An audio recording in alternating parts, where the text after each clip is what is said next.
लगाती हुई उसके कमरे में जाती है। सुरभि सुरभि, क्या हुआ? अभी तक सो रही हो तुम? क्या हो गया?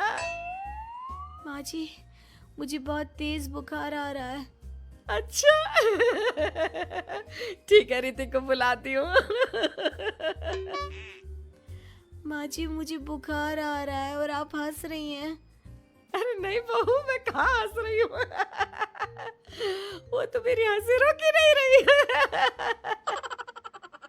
माँ जी, जब आपकी तबीयत खराब होती है तो मैं आपका कितना ख्याल रखती हूँ और आप मुझ पर हंस रही हो। चली जाओ आप यहाँ से। बहू सुन तो सही। नहीं माँ जी, आप जाओ यहाँ से। अब तो आपके बेटे ही आपसे बात करेंगे और मैं पापा जी को भी बताऊंगी कि आजकल आप क्या कर रही हैं। जब ऋतिक घर आया तो सुरभि ने उसे सारी बात बताई। मुझे तुम्हारी बात पर विश्वास नहीं हो रहा। माँ तो तुमसे बहुत प्यार करती है, फिर वो तुम्हारा और तुम्हारे घर वालों का मजाक क्यों उड़ाएंगी? खैर अभी छोड़ो इस बात को, अभी तो तुम मेरे साथ चलो, तुम्हारी दवाई ले आते हैं। कुछ दिन में सुरभि ठीक हो गई। एक दिन ऋतिक को पता चला कि उसकी मौसी के बेटे राहुल की तबीयत बहुत खराब है, तो वो अपनी माँ और पत्नी को लेकर हॉस्पिटल पहुंचा। मौसी जी, कैसे हैं राहुल भैया? बेटी, इतने दिन हो गए मेरे राहुल को बीमार हुए, लेकिन उसकी तबीयत में कोई सुधार नहीं आ रहा। अरे छोटी, हुआ क्या है राहुल बेटे को? कुछ बता तो सही। माँ, आप हंस क्यों रही हो? कहाँ हंस रही हो बेटा? मैं तो अपनी बहन के बेटे के लिए परेशान हूँ। माँ, ये क्या तरीका है? रहने दे बेटा, ये तो मैंने सुना था कि मुसीबत में साया भी साथ छोड़कर चला जाता है। आज मैंने देख भी लिया। अरे नहीं बहन, मैंने ऋतिक और राहुल में ना कभी कोई फर्क नहीं किया। फर्क तो दिख रहा है कुसुम दीदी। अगर आपकी बेटे की तबीयत खराब होती तो आप ऐसे हंसती क्या?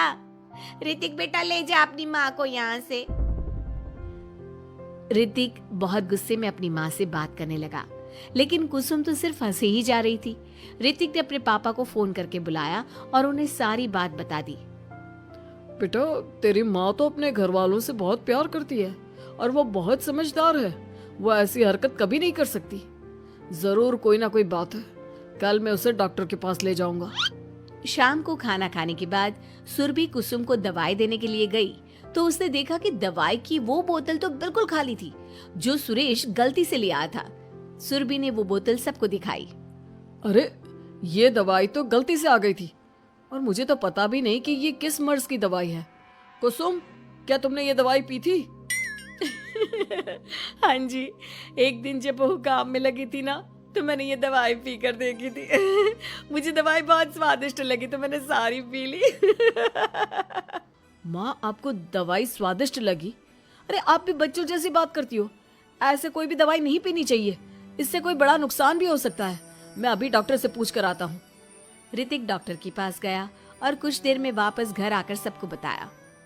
माँ ने जो ये दवाई खाई है ना, ये हंसने वाली दवाई है और माँ ने एक साथ बहुत मात्रा में दवाई खाई है, तो इसका असर थोड़े समय तक तो रहेगा। उसके बाद माँ बिल्कुल ठीक हो जाएगी। अच्छा हुआ जो तू डॉक्टर से पूछ कर आया, नहीं तो हंसते हंसते मेरा पेट ही दुख गया है। तुम जब तक पूरी तरह ठीक नहीं हो जाती घर पर ही रहना, और घर पर कोई मेहमान आए तो उससे बात मत करना। आप ठीक कह रहे हो, मैं ऐसा ही करूंगी। अब मैं बिल्कुल हंसूंगी। कुसुम की बात